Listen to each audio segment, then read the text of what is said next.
All right, joining me now, former Speaker of the House, Bronwyn Bishop, and Sky News host, Caleb Bond. Wonderful to see you both tonight. Pleasure. Look, we're going to come back to that topic of Scott Morrison and the polls with Albo in a minute, but I want to turn today to this gender pay gap reporting. This has been released for the first time.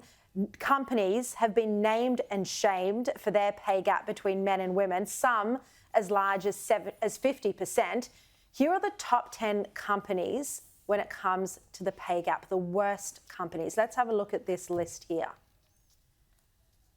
You can see them there: Lorna, Jane, Commonwealth Bank, Hunter Primary Care, Energizer, Jetstar owned by Qantas.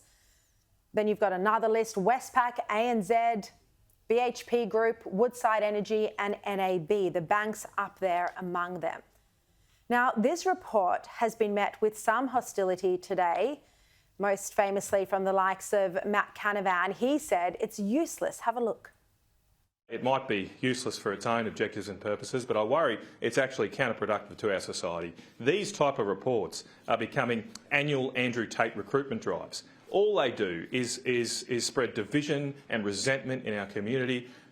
People, young men in particular, feel like they are now being discriminated against. The idea that reporting on the pay gap between men and women would encourage men to turn to Andrew Tate is farcical.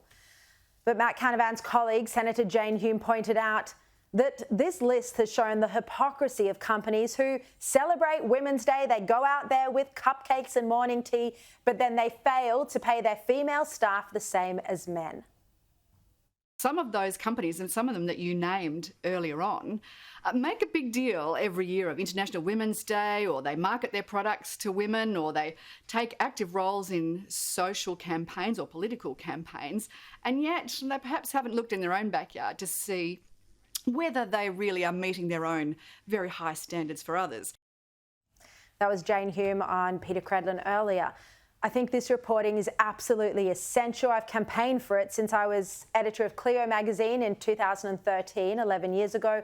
We all know the universal truth that men have more confidence when it comes to arguing for pay rises than women do. Bronwyn, look, I want to know what you think about this. You came up against the glass ceiling dramatically when you were starting out your political career. Well, that's true, but I did manage to push on because I did a lot of firsts. But with regard to this report, there's an old adage: there's lies, damned lies, and statistics. And the truth about this report is when you hear about it, you think, oh, that's about men and women not being paid the same for the same job. That's not what that report's about. That report is about saying that in a company which has 100 people or more, they have added up the amount of wages paid to the men and compared that with the total amount of wages paid to women. But they're different jobs within it. Now, the point that you're making there about men having more confidence to ask for pay rises and so almost take as an entitlement is quite right. But that's not this report. That's the one that says men and women are still not being paid the same for the same job. Now, I'll give you an example about what this one is about. In the Parliament, senators and members are all paid the same. But once you start up the ladder, getting a shadow ministry, a chairman of a committee, whatever, you're paid differently. And so I haven't done the actual stats, but I'll bet London to a brick that, in fact, you'll find that men are getting more money than women once you add all those packages up. Yeah. So it's important not to confuse the two issues. I understand what you're saying. And I absolutely agree with you, with women needing to learn tenacity and to stand up and say, no, I'm worth more, or I am worthy of this promotion, and being strong and confident in themselves. That's where there's still a lot lacking.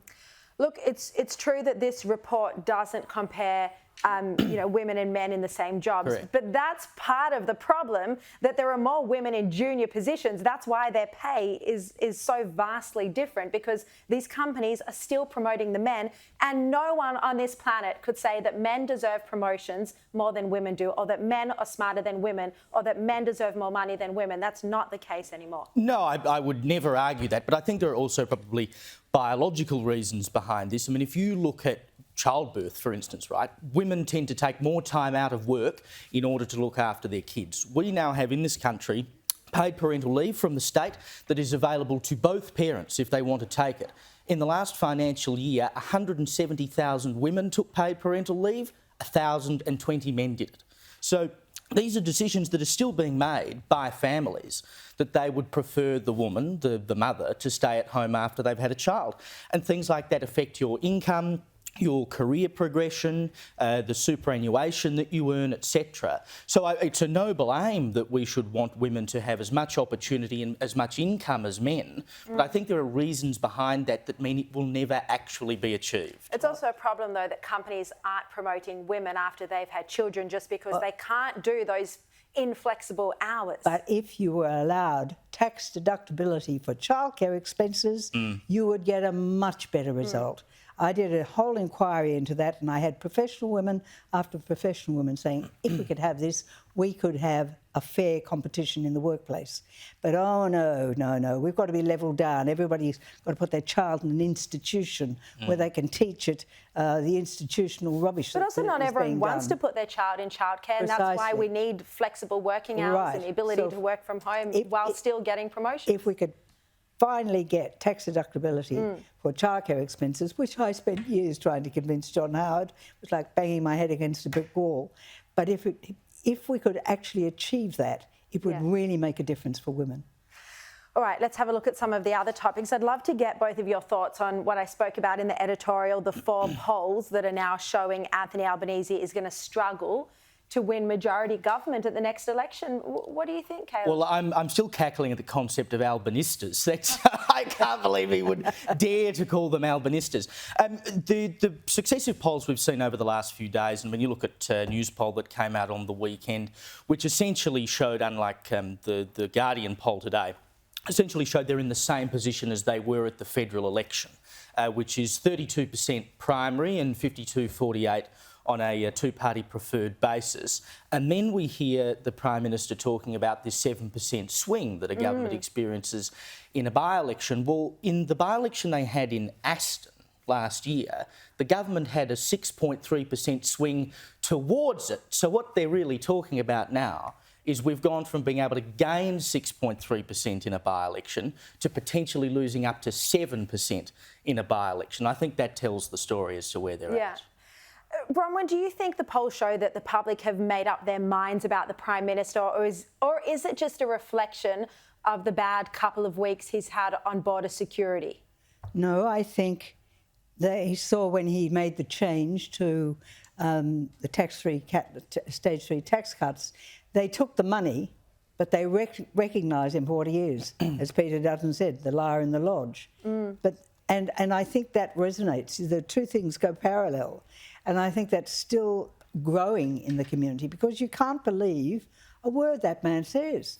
Every time he says, we will do something, you say, well, really? Are you thinking about changing that?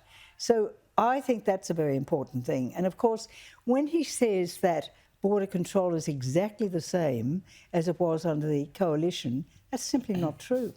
It's just no one believes it. And people don't believe it. Yeah. So he's trying to hide his weakness. You notice whenever something is he wants to get away from, he'll say, well, it's the same as the coalition. But if it's something he's doing, oh, well, we inherited all this from the coalition. Yeah. I mean, there's no responsibility taken by this government for being in government. They may as well stay in opposition.